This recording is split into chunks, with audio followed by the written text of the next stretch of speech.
Generation Y. I already said that I'm a bit jealous of it, but is it just a blessing, all those technologies and having them, well, being raised up with them?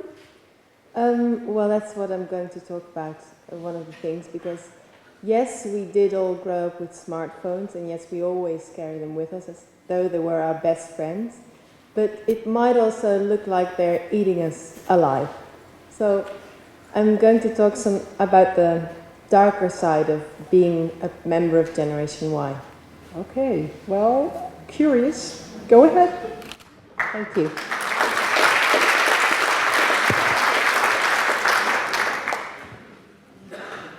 So I am here representing Generation Y, those of us born between the early 80s and the mid-90s, which is why I brought these sneakers to prove my credentials. This is a generation which is, as we just heard, very confident using new media, confident using all kinds of technologies, internet, smartphones. We swipe our way through life, and we are optimistic. We are also slightly individualistic, not to say sometimes can be egoistical. This is the reputation that we have as a generation.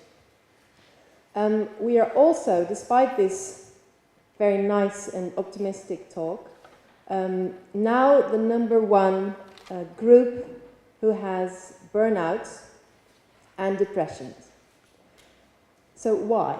Why do we, with all this bright talk of being digital natives, suffer so much from living in this digital and fast world? And I must begin by saying that I feel a slight awkwardness succeeding on stage such a heavy topic as the refugee problem with such a first world problem, as it were. Burnout has something to it of, I'm so sad for you. So you were so busy and important, boo-hoo.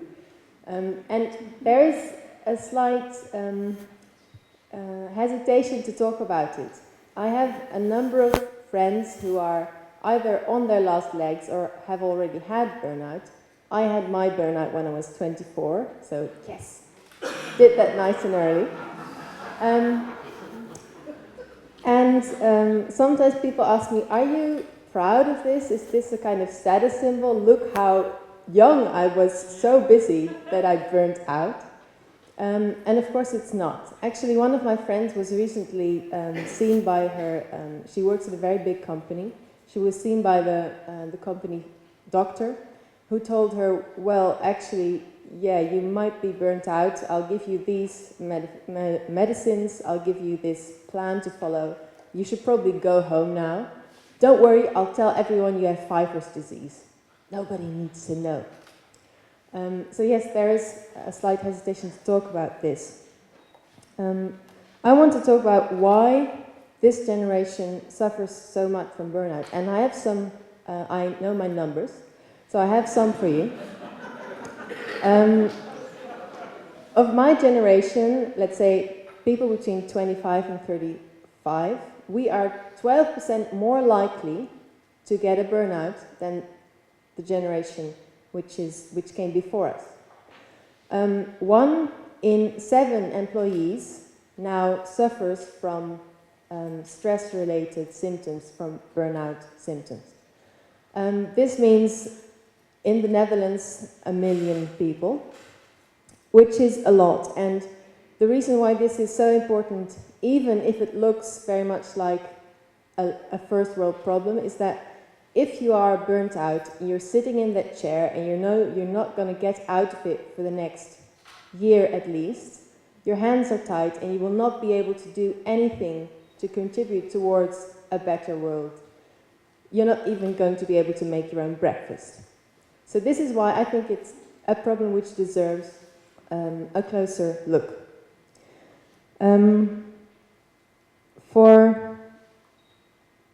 I just said that for 14% of employees in the Netherlands get a burnout.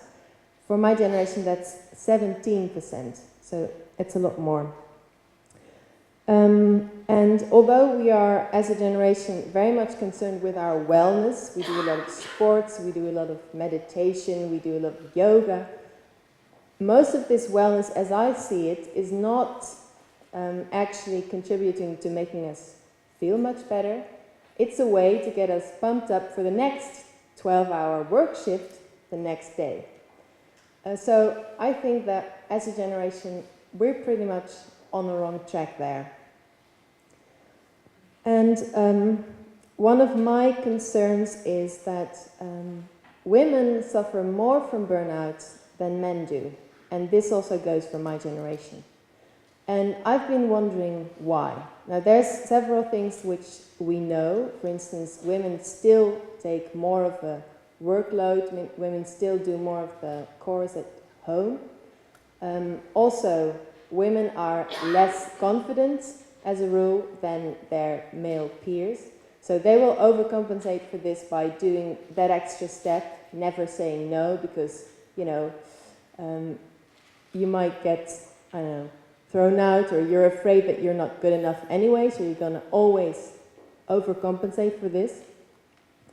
But I have one other element that's usually left out of the burnout discussion.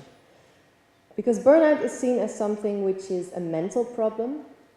It's something which is in your mind, and you do get some physical symptoms. But it's not a physical problem, it's a mental disease. But when I actually had my burnout, I was not able to, for instance, I was completely healthy and fit, as you see me now, but I wasn't able to take a walk for 10 minutes. And so it became obvious to me that mind and body cannot be separated in this regard, as indeed in any other regard. And that the body has a role to play which is more than just like a scoreboard for registering whatever went wrong in your head. And I think that this is an element where women also have it harder than men. And this has to do with our relationship to our body, which is more often problematic than it is for men. And I have some more numbers for you. The majority of women are dissatisfied with their bodies. Typically now, according to the Oxford Handbook for the Psychology of Appearance, between 55 and 57% of women are dissatisfied with their own body. That's a majority. And we call this normative discontent because to be dissatisfied is the norm. It's not anything strange, it's what most of us apparently feel. And these numbers have been rising steadily over the past few decades. For instance, in 1972, 23% of women, and these were American women, were dissatisfied. And in the late 90s, this was, 56%. And the numbers I just quoted, which go up to 75%, are even more recent. And the key point here is that if you have used to viewing your body from the outside with a very critical eye, as most of my friends do, you will be less sensitive to signals coming from within your body. So you'll be used to seeing your body as a thing which doesn't really belong to you, and you'll see it from the outside instead of from the inside. Now, it is known, and this is called Objectification Theory, that if you do this, if you always see your body from the outside because you're critical of it and you're not feeling happy with it, you'll be less sensitive to all kinds of signals coming from within. For instance, if you do a lot of dieting, at the end of this, you'll have less, you will not be able to tell whether you're actually hungry or not. Your dieting will overrule your sensitivity to those symptoms. And this is why women are worse than men at feeling alarm signals coming from their body. Because if you're going to work too much, etc., always be on your smartphone and do what all of my, what Generation Y typically does, but you're not aware of the fact that your heartbeat is way above normal. You're not aware that you're always tense, and you're not aware that you're breathing much more fast and higher than you should. You're going to miss all the signals that say stop, stop, you're going too far, stop, you're going too far, until you do end up burnt out on that chair. And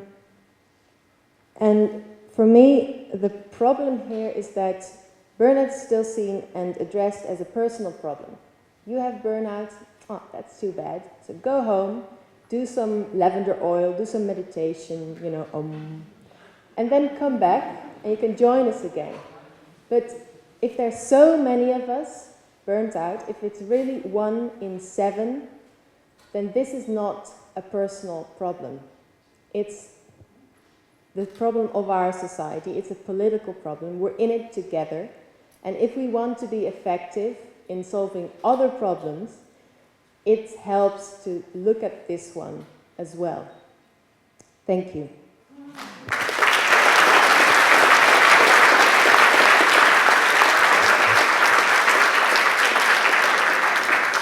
Bregje Hofstede, ladies and gentlemen, also a writer, having a new book coming out. Maybe tell the audience, because she could push up the sales numbers.